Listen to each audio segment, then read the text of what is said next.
Primavera Saúde está no ar e o tema de hoje é impetigo, essa doença que teve até surtos este ano em diversos municípios.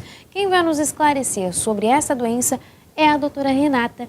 Doutora, seja muito bem-vinda à Primavera Saúde. Obrigada, prazer estar aqui com os ouvintes, para falar sobre uma doença comum, e que pode ser prevenível, pode, com orientações, pode ajudar a população a se esclarecer melhor.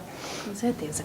Doutora, para começar, tem como a gente definir exatamente o que é impetigo? Então, impetigo é uma doença causada por bactérias, são duas bactérias, o Staphylococcus e o Streptococcus, que são bactérias que estão na nossa pele normalmente, e por algum motivo, e mais comumente nas crianças, geralmente por uma picada de inseto, algum pequeno machucado, faz com que a criança desenvolva essa doença, É uma doença tranquila de ser manejada, mas que requer alguns cuidados justamente para não virar um surto, para não ocorrer o que aconteceu em algumas escolas aqui da região. É verdade. Como é que ela acaba sendo transmitida, Ela é transmitida por contato direto, contato de pessoa a pessoa, por fômites, que a gente chama, que são as unhas, o contato com brinquedos de uma criança e outra, Enfim, é o contato direto mesmo, assim como outras infecções, como gripe, enfim, que o contato próximo, e nas crianças principalmente, que a criança se abraça, se toca mais, Então, esse é o principal motivo do contágio entre as crianças. O impetigo, ele acaba tendo mais de um tipo? Como é que funciona essa classificação? Tem dois tipos de impetigo. Tem o impetigo bolhoso, que é causado pelo Staphylococcus aureus, e o impetigo simples, que é causado pelas duas bactérias, o Staphylococcus e o Streptococcus. O impetigo bolhoso pode até confundir com algumas outras doenças, como a varicela, que é a catapora, e também o simples pode ser confundido com ectima, com algumas outras doenças. Por isso até a importância de ser avaliado por um médico para fazer o diagnóstico correto, Não correr esse risco, Uhum. Agora, falando em questão de sintomas, quais são os principais sintomas quando se fala em impetigo?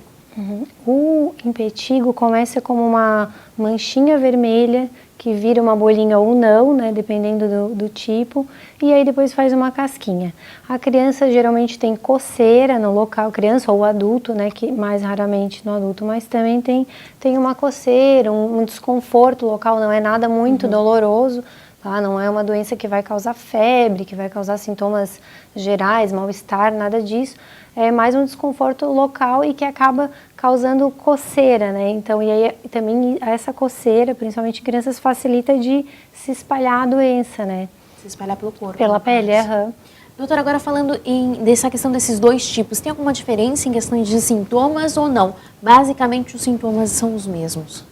Não muda muito, não. Basicamente é isso. O que muda é que o bolhoso vai fazer a bolinha, mas quanto a tratamento, quanto a conduta, isso tudo não vai mudar. É a mesma, é igual. Quais são os fatores de risco, quando se fala em impetigo? Fator de risco é o contato. Com certeza a criança que está na escola tem maior contato e com certeza é um principal fator de risco. Irmãos também acaba transmitindo de um irmão para o outro. Mas fator de risco, e aí as lesões de pele de maneira geral, Qualquer portinha de entrada, um machucadinho, uma picadinha de inseto, como a gente já tinha falado, ou até a própria catapora, que eu tinha falado que a catapora pode confundir. A criança teve uma catapora, aí tem aquele machucadinho, ela coça, que a catapora coça muito, e aí facilita penetrar aquela bactéria por ali e fazer um impetigo. Nesse caso, fica mais difícil o diagnóstico quando entra a catapora e também o impetigo na sequência? É um diagnóstico que a gente sempre fica atento. Toda criança que teve catapora, a gente já pensa, opa, tem que fazer com que ela não coce, tem que pedir para ela não coçar, porque senão pode impetiginizar, que a gente diz, que é causar um impetigo em cima. Então, a gente já meio que suspeita, já fica pensando que pode acontecer isso, porque é comum acontecer isso. Mas difícil, não vou dizer que seja difícil, um médico consegue fazer esse diagnóstico.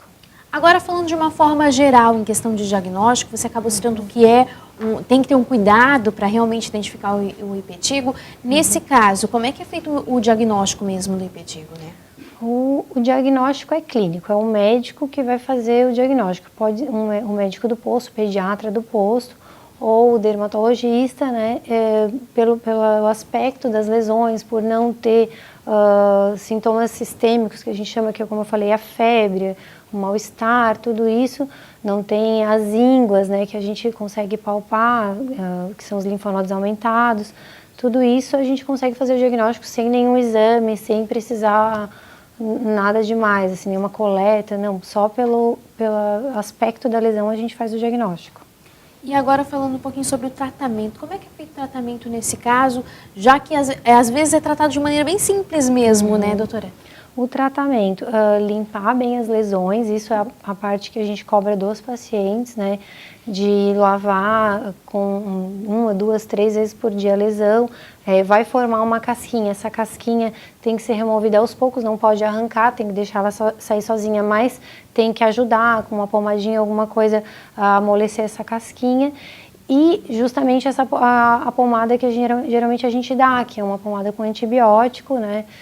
Por isso também tem que ir no médico. Agora não dá mais para comprar antibiótico sem receita. Alguns casos, assim, quando é muito extenso, a gente dá o antibiótico de tomar, né? O comprimido ou o xarope para a criança. Mas a maioria das vezes vai ser esses cuidados locais e uma pomada, um creme de antibiótico para passar no local. Agora falando em questão de complicações, né? Qual é o risco desse paciente que às vezes acaba não se tratando ou acaba não procurando médico? Ele acaba correndo, de uma certa maneira, algum risco, porque ele está se deixando à mostra, né, doutora? Essa feridinha que acaba causando impetigo. Quais são as possíveis complicações nesse caso? São raras, tá? São bem raras as complicações, mas pode ocorrer uma celulite, que é essa inflamação que estava só num pontinho ali, só uma pequena lesão, inflamar todo o braço ou toda a perna ou o rosto, né? Pode fazer essa complicação. Tem uma glomerulonefrite, que é uma infecção renal que é mais grave, que é uma complicação do impetigo, mas que graças a Deus é rara, né, ocorrer, mas e aí nesses casos sim requer um tratamento, requer uma internação, tudo mais, e aí a gente vai observar pelos sintomas urinários da criança, né, vai diminuir a urina, enfim, vai ter uma série de alterações, mas de maneira geral não tem sérias complicações, tá? É uma doença tranquila de ser tratada, tá? Tá certo. A gente já continuou falando sobre esse assunto, a gente vai para um breve intervalo e volta já já.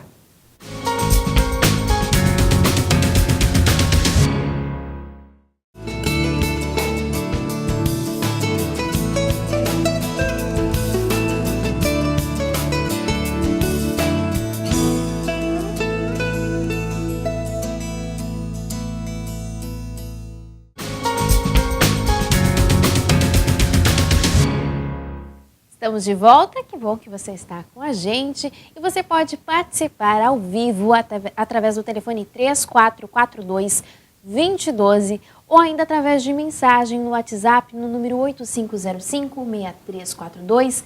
Ligue, tire suas dúvidas, se não quiser falar ao vivo não tem problema, deixe sua pergunta com a produção que eles vão estar nos repassando aqui ou mande mensagem no WhatsApp no número 8505-6342. Vamos tirar suas dúvidas, o tema de hoje é impetigo. Bom, doutora, retornando aqui, a gente acabou falando bastante sobre catapora no primeiro bloco, porque acaba interferindo no assunto do impetigo. Nesse assunto, né, por que a catapora acaba confundindo tanto, né, com a questão do impetigo? Como eu falei, a lesão inicial da catapora também é uma manchinha vermelhinha que vira uma bolinha pequenininha, né, uma vesícula que a gente chama.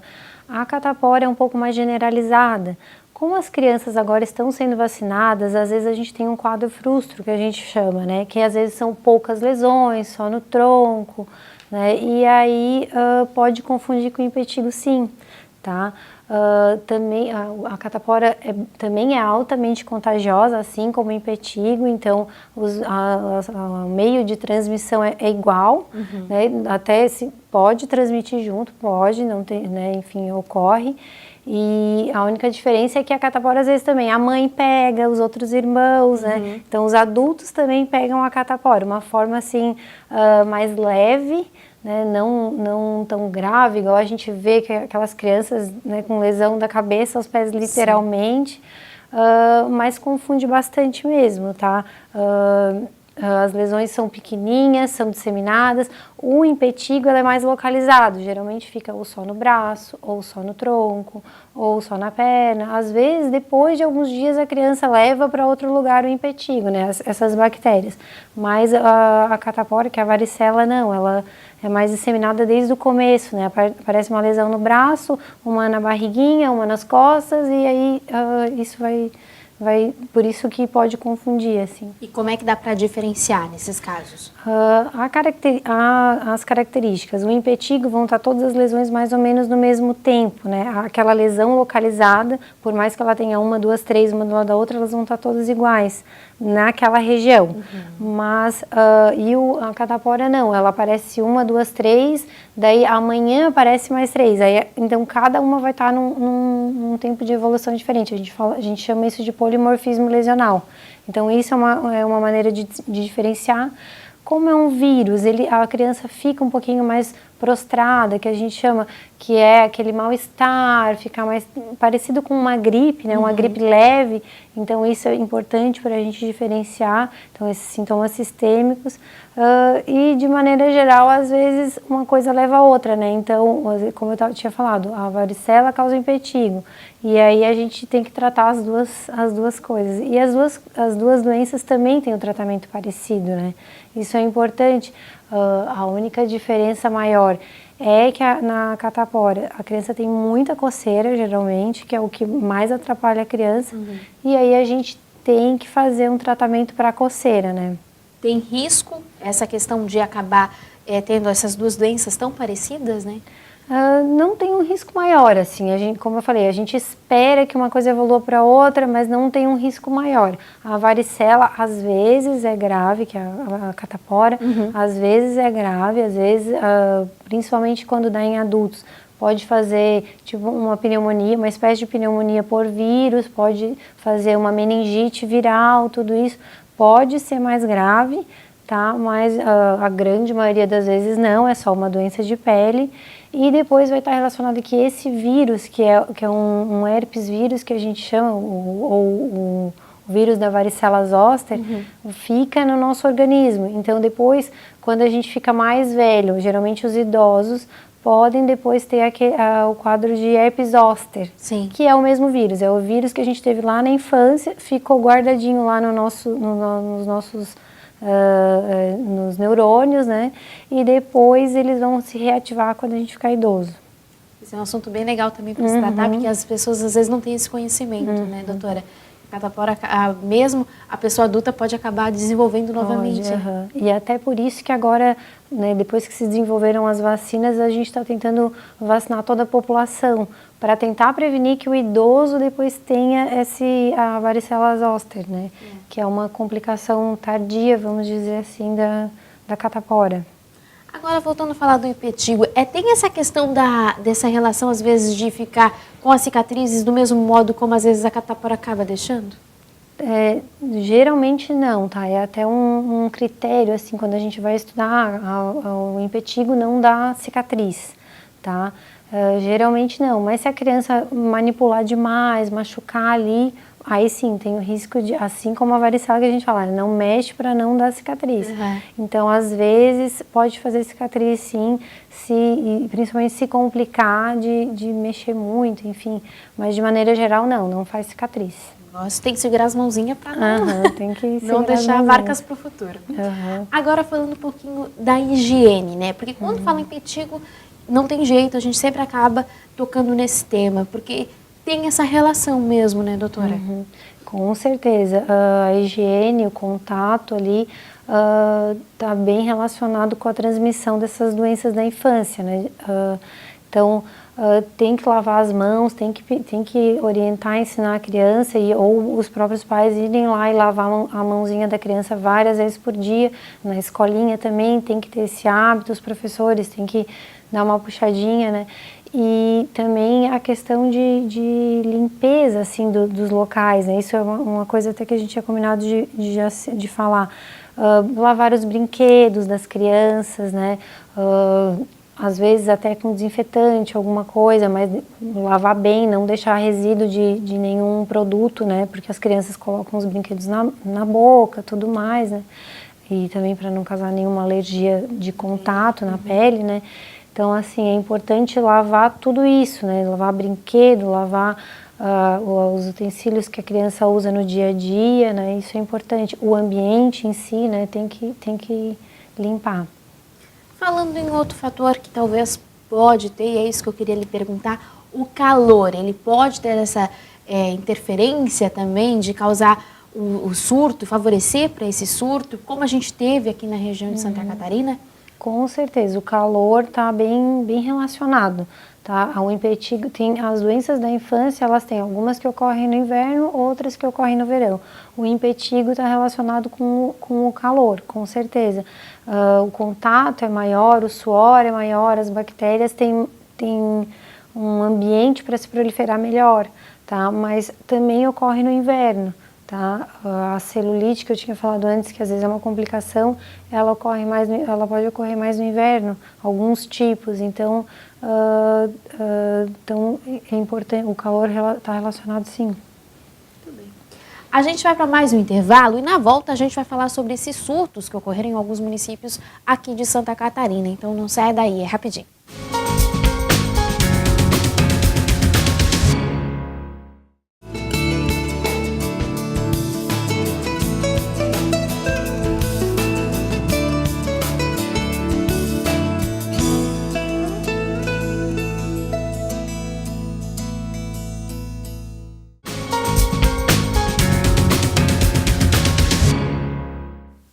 Estamos de volta e você pode participar com a gente através do telefone 3442-2012 ou ainda através de mensagem no WhatsApp no número 8505-6342. Ligue e participe, tire suas dúvidas. O tema de hoje é impetigo. Bom, doutora, agora falando um pouquinho, a gente acabou falando um pouquinho sobre limpeza, que são, de qualquer maneira, a higiene e a limpeza são maneiras de evitar, prevenir o impetigo.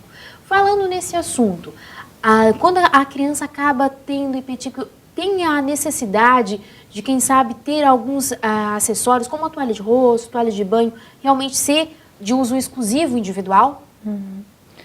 Eu acho que é adequado, assim, a criança, a gente tem um cuidado maior para não contaminar, apesar de que geralmente se contaminar é outras crianças, então se tem em casa mais crianças, enfim, e dura poucos dias, geralmente um surto dura 5, 7 dias, então aqueles dias tomar um pouco mais de cuidado com a higiene, não é algo assim que precisa lavar separado, né, igual a escabiose que a gente faz, que é a sarna, né, não é nada assim que precise né, um extremo cuidado de não contaminar, de não encostar as roupas, vamos dizer assim.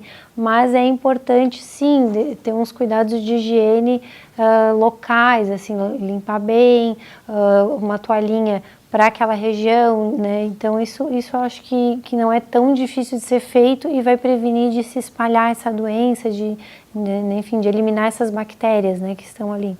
Vai ajudar a eliminar. A criança com impetigo, ela também não deve frequentar a escola durante esse período, né? Adequadamente não deve ir para a escola, não. São poucos dias, é uma semana de aula que ela vai perder, mas o risco de transmissão é alto, é uma doença altamente contagiosa, como a gente já falou. Então, o ideal é ela ficar em casa nesses dias, sim. Por muitos anos não se ouvia mais falar tanto de impetigo, né? Foi os surtos que trouxe à tona essa doença. Nesse caso, doutora, tem algum fator que possa se dizer que foi responsável por esses surtos aqui na região de Santa Catarina, que teve alguns municípios que enfrentaram?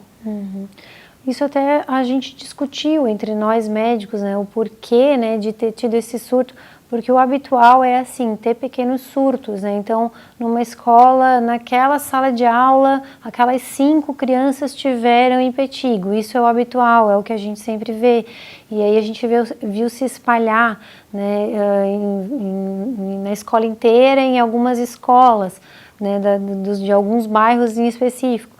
Aí tentamos explicar, às vezes é alguma cepa, né? O que a gente chama de cepa? Um grupo de bactérias, uma família, aquela família de bactérias era mais resistente, se espalhou mais, então a gente não conseguiu dizer uma causa exata, mas a gente acredita que foi alguma coisa assim, uma cepa mais resistente, um grupinho de bactérias que se espalhou pela cidade ali, né, mas nada assim que pontual, que não, a culpa foi de tal pessoa. Não teve, não tem como dizer isso. Pode ser diversos fatores que acabaram contribuindo. Nessa questão das escolas, né, a gente acabou acompanhando de perto e viu principalmente que teve algumas escolas que tiveram até que suspender realmente as aulas, até para realizar essa limpeza, né, que é fundamental para, querendo ou não, poder evitar, né, doutora, que outras crianças ou a escola inteira acabar sendo contaminada, né? Nesse caso, o que foi orientado e foi bem orientado para as escolas é de tirar todas as crianças dali e lavar com água sanitária, com álcool, enfim, alguma coisa que desinfete ali tudo, né? As carteiras, as cadeiras, o quadro, os brinquedos das crianças, o chão, tudo isso foi adequado ter sido organizado, de limpar mesmo tudo, porque isso é eficaz para eliminar essas bactérias, para matar essas bactérias que estavam ali causando a doença. Falando nessa questão de limpeza, a questão quando a roupa de cama, no caso, ela também conta? A roupa de cama, assim, não precisa ser trocada todo dia, não é igual, como eu tinha falado da escabiose. Mas, assim, o ideal é ela dormir sozinha, né, não com outra criança. Então, aquela caminha é dela, aqueles dias que ela estiver tratando, ela fica naquele mesmo lençol, não precisa trocar, tá? Mas o ideal é ela não ter um contato muito próximo com outras crianças ou adultos, enfim.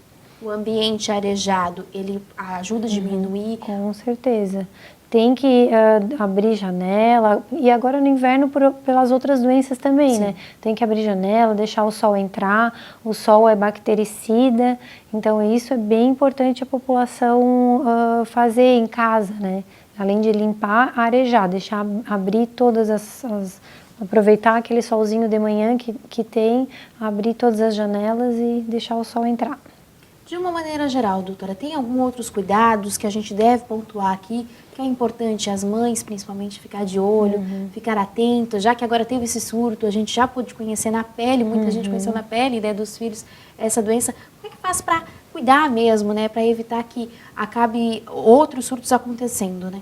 São esses cuidados gerais, mas eu acho, assim, a criança com frequência tem lesões, né? Com frequência ela cai, se machuca, enfim, e aí tem uma lesãozinha. Aquela lesão a gente tem, ou a picadinha de mosquito, né? A gente tem que avisar, tem que orientar a criança a não coçar, tem que ficar de olho para ela não mexer naquilo ali. E até se ela tem alguma doença, algum problema ali que ela se coce muito, tem que procurar um médico, que o médico pode orientar, pode dar um remédio que alivie essa coceira da criança, né? E essas medicações são de maneira geral seguras para serem usadas. Então, esse é o principal cuidado, assim, porque é ali que causa o impetigo, né? A criança manipular, ou o adulto, né, manipular uma lesão de pele, uma lesão qualquer de pele. Doutora, aqui a gente tem uma pergunta de um telespectador, é o Simon, de Sara, e ele pergunta se uma criança pode passar catapora para um adulto e quais os tratamentos que devem ser feitos. Simon, com certeza, até o mais comum. Geralmente a criança pega a catapora na escola, leva para casa e os pais têm a mãe geralmente também tem catapora, e aí passa para outro irmão, né? Claro que agora com as vacinas vai diminuir um pouco isso, que antes não era vacinado, né? Não estava no calendário vacinal do Ministério da Saúde. Então, com certeza, passa de mãe para filho e de filho para mãe, ou pai, né? Enfim. E o tratamento é cuidados gerais, né? Também limpeza, não manipular as lesões, como eu já falei, o anti-histamínico, que geralmente a gente dá mais para aliviar a coceira, mais para dar para não coçar tanto, né? E remédio para dor, para febre, se a criança tiver. Senão, também não é só cuidados E a mesma coisa, a criança não deve ir para a escola, não deve frequentar nenhuma festinha de aniversário, nada disso. Ficar em casa para não contaminar outras crianças. Doutora, é importante essa criança passar por um clínico? Eu acredito que sim, até porque para a população geral parece igual a lesão, mas nem sempre é, né? Para a gente que é especialista, que é dermatologista, a gente consegue diferenciar bem. Então, parece um impetigo, mas e se não for, né? Então, pelo menos no pediatra ou num dermatologista, ou se não tem acesso, pelo menos o médico do posto para ver e confirmar o diagnóstico, né, e tranquilizar, porque se a gente sabe que é um impetigo, a gente sabe que o tratamento é de maneira geral simples, né, então é importante sim, é importante ir no médico. Tá certo, então agradeço a participação do Simon. Bom, doutora, a gente está chegando na reta final do Primavera Saúde, né, eu deixo esse espaço aberto para você fazer as suas considerações finais. Olha, eu acho que a gente já praticamente falou bem de tudo, né, conseguiu englobar todas as questões mais importantes da doença. Mas enfim, é isso que eu acabei de falar, que eu acredito, né? Se a gente tem alguma dúvida, não pode ficar, tem que procurar um médico, um especialista, alguém que possa te orientar, possa te tranquilizar, se for o caso, né, fazer o tratamento diferente, se não for essa doença, fazer o tratamento adequado. Então isso eu acho importante, assim. Certo, muito obrigada pela participação, doutora. Vamos para o nosso momento de reflexão. Aquele que não ama, não conhece a Deus, porque Deus é amor. 1 João, capítulo 4, versículo 8. Primavera Saúde vai ficando por aqui. Nós voltamos semana que vem, se Deus quiser. Até lá. Tchau, tchau.